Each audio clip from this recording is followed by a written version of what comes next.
Bonsoir peuple de Dieu, je vous salue dans le précieux nom de notre Seigneur Jésus-Christ. Je suis très contente de vous retrouver ce soir. Et ce soir, j'aimerais que nous soyons encore encouragés. C'est vrai, les temps que nous sommes en train de vivre sont des moments qui sont difficiles, mais ils sont également le signe que notre Seigneur est proche et que nous devons nous préparer à le rencontrer.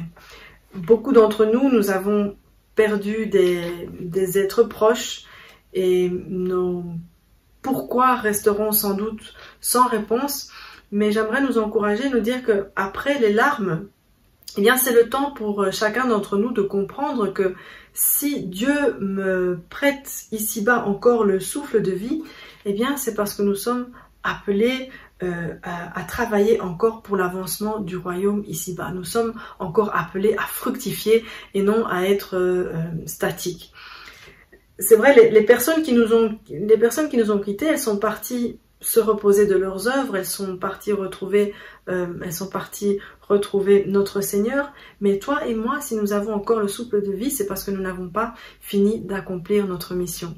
Et j'aimerais donner cet exemple rapidement, cet exemple qui a été pour moi un encouragement et un signe de grande maturité de la part de ces personnes. Lorsque maman Déborah et tantine Florence ont perdu leur grande sœur, je me rappelle que elles n'ont pas pu voyager pour l'enterrement. Et dans cette même période, c'était dans ce week-end-là, c'était leur tour d'apporter la parole aux enfants à l'école du dimanche. Et je suis partie voir tantine Florence en lui disant tantine Florence, si ce week-end ce n'est pas possible pour toi d'apporter la parole aux enfants, eh bien c'est pas grave, je peux le faire à ta place, tout le monde va comprendre vu les circonstances. Et j'ai aimé la réponse de tantine Florence parce qu'elle m'a dit, écoute, ma sœur, elle a fini sa mission, elle est partie se reposer, mais moi je suis ici, je suis encore en vie, ça veut dire que je n'ai pas terminé ma mission et bien sûr que je serai là dimanche pour apporter la parole aux enfants. Et ça, c'est un vrai signe de maturité. C'est vraiment, et ça a été pour moi un encouragement et j'espère que pour chacun d'entre nous, c'est un encouragement et c'est pour nous encourager à devenir des enfants matures. Alors ce soir, nous allons plonger nos regards dans l'épître de Paul aux Philippiens. Nous lirons le Philippiens chapitre 2, les versets 12 à 18. Et vous savez, avant de lire ensemble, dans cette lettre de Paul aux Philippiens, on est premièrement frappé par cette profonde relation qui unit en fait Paul avec la communauté des Philippiens. On sent combien Paul les porte dans son cœur. Lorsqu'il écrit cet épître, comme vous le savez sans doute, il est donc emprisonné, il est dans les chaînes, mais malgré tout, eh bien, malgré tout, il se préoccupe de son église et de là où il est, il cherche par cet épître à les encourager dans leur foi, à les encourager dans leur marche chrétienne. Un peu, je peux faire un parallèle un peu avec ce que nous sommes en train de vivre. C'est vrai, notre pasteur n'est pas physiquement là ici avec nous, mais là où il est et avec les moyens que la technologie, les moyens que nous avons trouvés, eh bien, soir après soir, malgré ça, nous pouvons être encouragés par la parole de Dieu. Et avant de lire notre passage, j'aimerais vous poser une question. Quel est ce cadeau le plus précieux que tu aies reçu de Dieu? Quel est ce cadeau le plus précieux que tu aies reçu de Dieu? Et j'aimerais que vous réfléchissiez à la réponse, à votre réponse. Je ne sais pas, peut-être vous allez dire vos enfants, la parole de Dieu, je ne sais pas. Gardez cette question à l'esprit alors que nous allons lire ensemble la parole de Dieu. Donc je vais lire Philippiens chapitre 2 à partir des versets 12 jusqu'au 18 et je lirai la version Summer. Donc elle peut être peut-être un peu différente de la vôtre. Je lis la parole du Seigneur. Mes chers amis, donc c'est Paul qui parle aux Philippiens. Mes chers amis, vous avez toujours été obéissants. Faites donc fructifier votre salut avec crainte et respect. Non seulement quand je suis présent, mais bien plus maintenant que je suis absent. Car c'est Dieu lui-même qui agit en vous pour produire à la fois le vouloir et le faire conformément à son projet plein d'amour. Faites tout sans vous plaindre et sans discuter, pour être irréprochables et purs, des enfants de Dieu sans tache au sein d'une humanité corrompue et perverse. Dans cette humanité, vous brillez comme des flambeaux dans le monde, en portant la parole de vie. Ainsi, lorsque viendra le jour du Christ, vous serez mon titre de gloire, la preuve que je n'aurai pas couru pour rien et que ma peine n'aura pas été inutile. Waouh! À la lecture de ce passage, selon vous, quel est alors ce cadeau si précieux qu'avaient reçu les Philippiens? Le cadeau le plus précieux qu'ils avaient reçu, c'était le salut en Jésus-Christ. Le mot salut, donc c'est le fait en fait d'échapper à un danger. Donc de quel danger en fait, à quel danger avons-nous échappé? De quoi est-ce que nous avons été sauvés? Et nous avons été sauvés de la mort. Pas la mort physique, mais la mort éternelle. Romains 6, 23 nous dit: le salaire du péché, n'est-ce pas, c'est la mort, mais le don gratuit de Dieu, c'est la vie éternelle en Jésus-Christ, notre Sauveur. Et Jean 3,16, que nous dit Jean 3,16, que vous connaissez par cœur, car Dieu a tant aimé le monde qu'il a donné son Fils unique afin que quiconque croit en lui ne périsse point, mais qu'il ait la vie éternelle. Ce qui compte est très important, puisqu'il nous dit que donc le salut de Dieu est disponible pour tous les hommes. Alors donc, les Philippiens, comme on voit dans notre passage, ils avaient reçu ce salut. Au verset 12, on voit, puisqu'il dit « Faites donc fructifier votre salut », c'est qu'ils avaient reçu le salut. Ils avaient donc reçu ce cadeau si précieux qu'est la vie éternelle. Mais si on relit attentivement ce que Paul leur recommande de faire avec ce salut si précieux qu'ils avaient reçu, au verset 12, il leur dit bien « Faites donc fructifier votre salut avec crainte et respect ».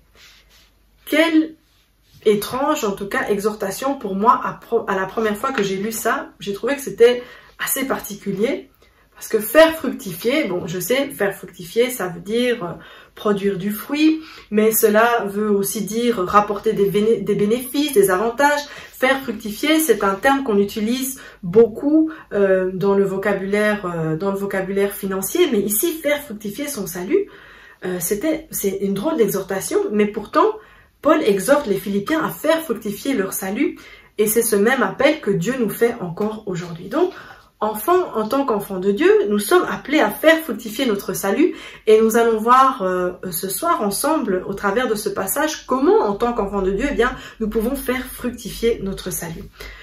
Il y a d'autres versions qui vont traduire « faire fructifier votre salut » par, peut-être que dans votre Bible, vous lisez une autre version où il est écrit « mettez votre salut en action » ou encore « menez à bien votre salut ». D'autres versions traduisent encore par « travailler à votre salut ».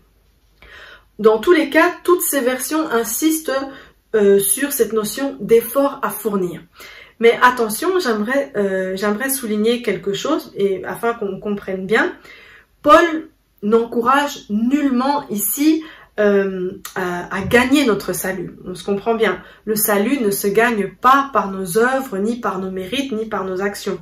D'ailleurs, dans Éphésiens, le verset 2, chapitre 8 à 10, je vais le lire pour vous, la Bible nous dit bien « C'est par la grâce que vous êtes sauvés par le moyen de la foi, et cela ne vient pas de vous, c'est le don de Dieu. Ce n'est point par les œuvres, afin que personne ne se glorifie, car nous sommes son ouvrage, ayant été créés en Jésus-Christ pour de bonnes œuvres que Dieu a préparées d'avance, afin que nous les pratiquions. » Donc, on comprend bien que le salut, c'est un don gratuit de Dieu, dont, si je peux m'exprimer ainsi, dont le point de départ, en fait, pour le recevoir est la repentance. Et on voit donc que c'est bien par le moyen de la foi, une foi totale en Jésus-Christ, eh bien, que nous pouvons recevoir ce salut gratuit de Dieu. Est-ce que ce n'est pas le cadeau le plus magnifique que nous ayons reçu, la vie éternelle?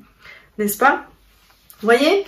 Pour vous faire un parallèle pour le message de ce soir, je voudrais vous montrer cette plante, voilà, cette plante. Alors peut-être que pour beaucoup d'entre vous, vous la trouvez peut-être même pas jolie, elle n'a pas de fleurs, c'est vrai. Eh bien cette plante, je l'ai reçue de mon beau-père, donc le papa de mon mari, à la naissance de mon premier enfant, donc elle a déjà 9 ans. Imaginez-vous, cette plante, elle a 9 ans, donc c'est vrai que pour moi, à mes yeux, elle est particulière parce que chaque fois que je la regarde, il y a même encore le petit message « Bienvenue Liam Andres and Colomoni » de grand-père. Hein, il y a encore le message. Pour moi, elle a de la valeur et c'est pour ça que toutes ces années, pendant ces 9 ans, j'en ai pris soin. Alors, c'est vrai que là, elle n'a pas de fleurs, mais chaque fois, je l'arrose. Quand il faut couper ici les tiges, je coupe les tiges. Quand quand elle a besoin de lumière, je la mets près de la fenêtre. Vous voyez, si je n'avais rien fait avec cette plante, eh bien, depuis 9 ans, elle serait déjà complètement morte, desséchée, je l'aurais jetée. Mais parce que elle a de la valeur pour moi, eh bien, j'en ai pris soin. Et tout le monde ici est témoin dans la maison que chaque année, eh bien, il y a des orchidées qui fleurissent. Et j'espère pouvoir la garder encore, en prendre soin pendant de nombreuses années. Tout ça pour nous dire que c'est un petit peu la même chose avec notre salut, si je puis m'exprimer ainsi, faire un parallèle plutôt. C'est ce que Dieu nous demande de faire aussi avec notre salut. Nous devons en prendre soin. Nous devons travailler à notre salut et nous devons le faire comme cette plante. Nous devons faire fructifier notre salut et non pas nous asseoir dessus. Comprenez? Donc, en tant qu'enfant de Dieu, tu es appelé, je suis appelé à faire fructifier ton salut. Comment? Eh bien, en recherchant premièrement une vie de sanctification. Et Paul nous donne ici une information importante lorsqu'il nous dit « Faites donc fructifier au verset 12 votre salut avec crainte et respect ». Crainte et respect, ce sont deux mots qui sont forts et qu'il faut comprendre ici dans le sens de faire fructifier votre salut. Comment? Eh bien, avec un profond respect de Dieu. Parce que le fait que nous soyons devenus enfants de Dieu et que désormais nous pouvons crier Abba Père, que nous pouvons venir nous réfugier auprès de notre Seigneur quand nous désirons, eh bien cela n'enlève en rien notre devoir de respect envers notre Père Céleste qui est aussi notre Dieu. Je ne sais pas si vous me comprenez. J'aimerais faire également ce parallèle. Je ne sais pas vous montrer la photo ici, mais il y a cette photo très célèbre de l'ancien président américain John Fitzgerald Kennedy, où il est dans le bureau ovale avec son fils qui est en train de jouer sous son bureau. Et je voudrais faire ce parallèle parce que c'est un petit peu la même chose, vous voyez. Donc John Fitzgerald Kennedy est là, il est à son bureau, donc il est dans le bureau ovale, un endroit où les décisions les plus importantes sont prises, et son fils, il est là, tranquillement, en train de jouer. Il a, si vous voulez, ce privilège de pouvoir jouer là librement, parce que c'est le bureau de son papa, mais son papa est également son président. Il lui donne également le respect de papa, mais également en tant que son papa président. Vous voyez? Donc le respect que nous devons avoir envers Dieu, c'est le respect que nous avons envers Dieu qui est notre Père, et puis envers Dieu qui est également notre Dieu. De la même manière que notre pasteur, il est notre papa, hein, il est toujours disponible pour nous, mais il reste aussi, nous lui devons aussi le respect en tant que pasteur, serviteur de l'Éternel. Vous voyez? Tout ça pour dire que ce profond respect de Dieu doit constamment nous rappeler que dans son immense amour, eh bien, alors que nous étions voués à mourir, dans son immense amour, Dieu a envoyé son Fils unique ici sur la terre, son Fils qui a porté tes péchés, qui a porté mes péchés, qui a été obéissant jusqu'à la croix, jusqu'à souffrir dans sa chair, lui qui était, comme vous le savez, sans péché. Et donc nous qui étions destinés à mourir, eh bien maintenant le salut est devenu disponible et nous pouvons avoir la vie éternelle. Est-ce que ce n'est pas magnifique? Et en plus, la Bible nous dit, n'est-ce pas, que nos péchés, Romains 8:1 nous dit que nous sommes sauvés par la grâce de Dieu lorsque nous croyons en Jésus-Christ, et maintenant étant purifiés de nos péchés par son sang, eh bien nous échappons désormais à toute condamnation. Vous voyez? Donc même nos péchés ont été effacés. Mais maintenant que nous sommes sauvés et que nous sommes purifiés de nos péchés par le sang de Jésus-Christ, eh bien nous ne pouvons pas prendre notre marche chrétienne à la légère, n'est-ce pas?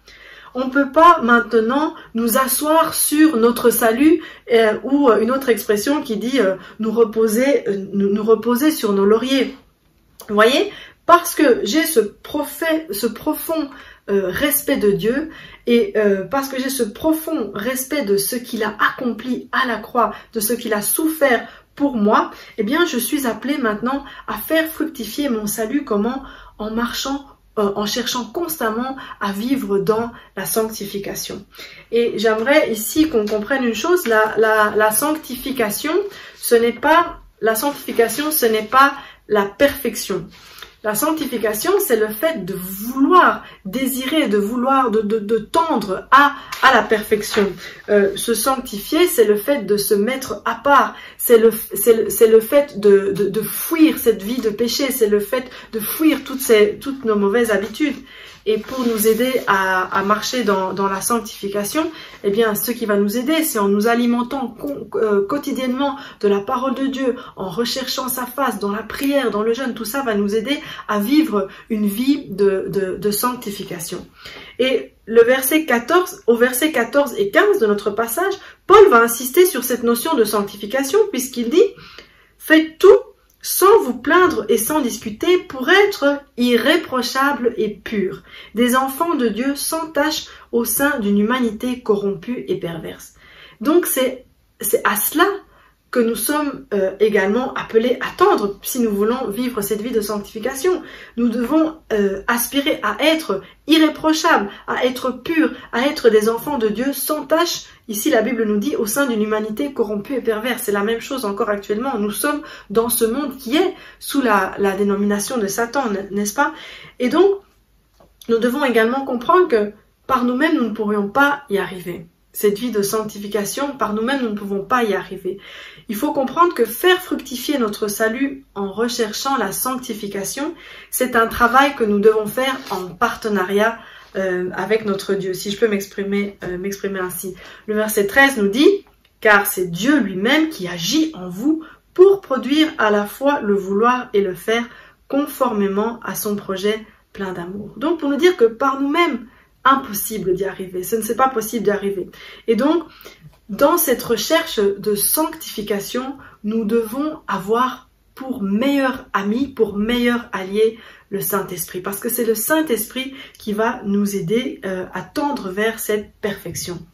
Et comme je l'ai dit, c'est Dieu qui nous rend capables. Le salut que nous avons reçu, il vient de Dieu. Et bien maintenant, sans Dieu, ce n'est impossible, on ne pourrait pas y arriver. Donc je voudrais nous encourager comment, en faisant faire fructifier notre salut, en recherchant à mener cette vie dans la sanctification. Ça, c'était la première chose, la première manière dont nous pouvons faire fructifier ce salut en menant une vie de sanctification. Maintenant, le deuxième point, en tant qu'enfants de Dieu, nous sommes appelés à faire fructifier notre salut. Comment? Eh bien, en brillant dans ce monde et en y apportant la parole de la vie. C'est ce que nous voyons au verset 15 et 16. Paul, qu'est-ce qu'il nous dit au verset 15 et 16? 15 et 16, Paul nous dit « Dans cette humanité, vous brillez comme des flambeaux dans le monde, en portant quoi? En portant la parole de vie. » En effet, comment pourrions-nous garder pour nous ce cadeau le plus merveilleux que nous avons reçu de Dieu, qui est donc cette bonne nouvelle du salut en Jésus-Christ, cette vie éternelle. Non, au contraire, cette vie éternelle que nous avons pu recevoir gratuitement, nous ne devons pas la garder juste pour nous, mais nous devons l'apporter au monde entier. C'est ce que nous faisons encore ce soir. Et j'aimerais faire un parallèle avec cette parabole des talents que vous connaissez dans le livre de Matthieu, le chapitre 25, les versets 14 à 30. On va pas les lire là, je vous encourage à lire à la maison si vous en avez l'occasion. Donc dans Matthieu 25, versets 14 à 30, je pense que c'est une parabole que vous connaissez. C'est cette parabole où le maître est parti en vacances. Et avant de partir donc en voyage plutôt, il est parti en voyage, pas en vacances, en voyage, et il confie ses biens à ses serviteurs. Et donc à son premier serviteur, avant de partir en voyage, il va lui confier 5 talents. Au deuxième serviteur, il va lui confier 2 talents, et au troisième serviteur, il va lui confier il va lui confier un talent. Et je pense que vous connaissez bien l'histoire. Donc, les deux premiers serviteurs, eux, ils vont faire valoir leur talent et ils vont en gagner d'autres. Tandis que, que va faire le troisième serviteur avec le seul talent qu'il a reçu? Eh bien, la Bible nous dit qu'il alla creuser un trou dans la terre, il alla cacher le talent qu'il avait reçu de son serviteur, de son maître dans la terre. Et à son retour de son voyage, le maître, lorsqu'il revient, comme vous le savez, eh bien, il va féliciter les deux premiers qui ont pu faire fructifier les talents et en leur disant: c'est bien, bon et fidèle serviteur, tu as été fidèle en peu de choses, eh bien, je te confierai beaucoup, viens et entre dans la joie de ton maître. Mais rappelez-vous, qu'est-ce qu'il va dire le maître lorsqu'il va découvrir que le troisième serviteur a pris peur, il était peureux ou paresseux et il a été enterré le seul talent qu'il avait reçu? Je vais lire la réponse du maître envers ce troisième serviteur qui a été caché son talent sans rien faire fructifier. Lisons ensemble la réponse dans Matthieu 25, versets 26 à 30. Son maître lui répondit: « Serviteur mauvais et paresseux, tu savais que je moissonne où je n'ai pas semé et que je récolte où je n'ai pas planté. Il te fallait donc remettre mon argent au banquier, et à mon retour, j'aurais retiré ce qui est à moi avec intérêt. Prenez-lui donc le sac d'argent et donnez-le à celui qui a les 10 sacs d'argent. En effet, on donnera à celui qui a, et il sera dans l'abondance, mais à celui qui n'a pas, on enlèvera même ce qu'il a. Quant au serviteur inutile, jetez-le dans les ténèbres extérieures, c'est là qu'il y aura des pleurs et des grincements de dents. » Waouh! Quelle sanction, quelle sanction! Alors réfléchissons. Ce talent que nous avons reçu, ce salut si précieux en Jésus-Christ, qu'est-ce que nous en faisons? Qu'est-ce que nous en faisons? Auquel de ces serviteurs est-ce que je peux m'identifier? Et ce soir, j'aimerais nous encourager à ne pas être comme ce troisième serviteur. Ne soyons pas paresseux, ne soyons pas peureux comme ce troisième serviteur qui n'a pas pu faire fructifier le talent qu'il a reçu de son maître. Mais en tant qu'enfant de Dieu, au contraire, eh bien, nous sommes appelés à faire fructifier donc ce talent que nous avons reçu en présentant ce salut, en présentant cette bonne nouvelle du salut en Jésus-Christ, eh bien en le présentant au monde entier, aux personnes qui sont autour de nous. C'est cette bonne nouvelle que nous devons apporter et pas juste la garder pour nous, l'enterrer, la cacher dans un coin, non. Vous avez compris ici qu'en fait, on parle d'évangélisation. Donc, ne soyons pas honteux, ne soyons pas paresseux, ne soyons pas honteux de ce trésor que nous avons reçu, mais bien au contraire, je nous encourage à briller dans cette génération, dans ce monde qui est sous la dénomination de l'ennemi. C'est vraiment un encouragement à ne pas garder ce trésor précieux que nous avons, mais à l'annoncer au monde entier. Alors voilà, nous tendons vers la fin de ce message pour ce soir.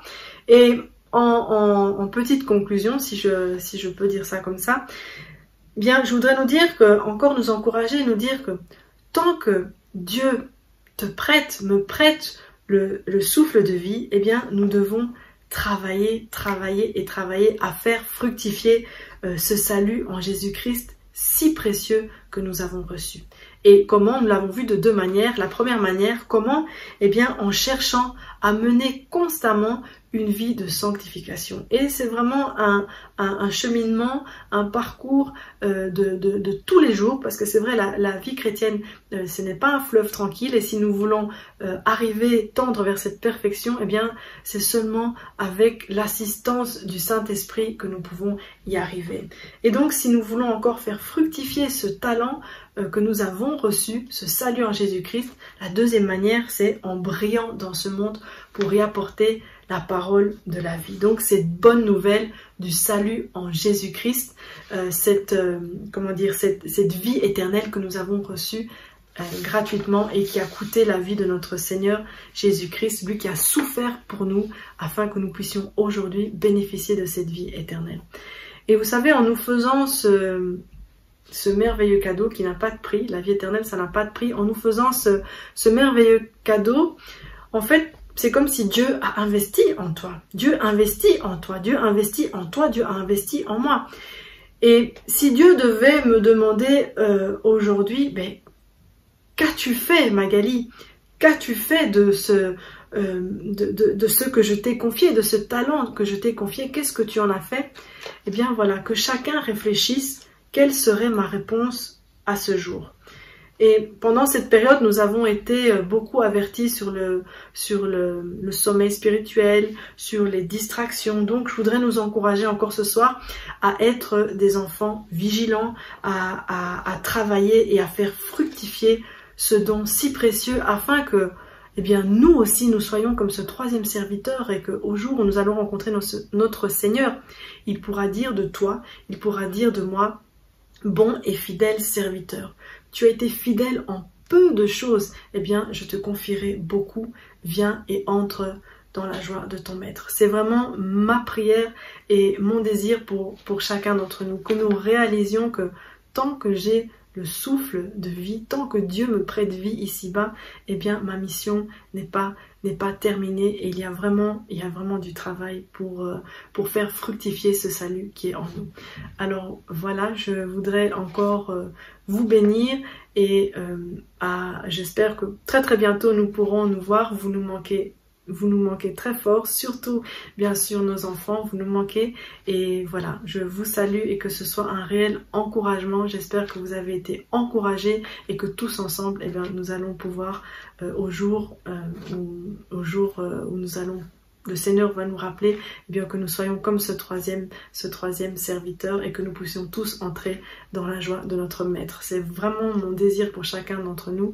Soyez bénis et je vous aime tous de l'amour du Seigneur. Au revoir.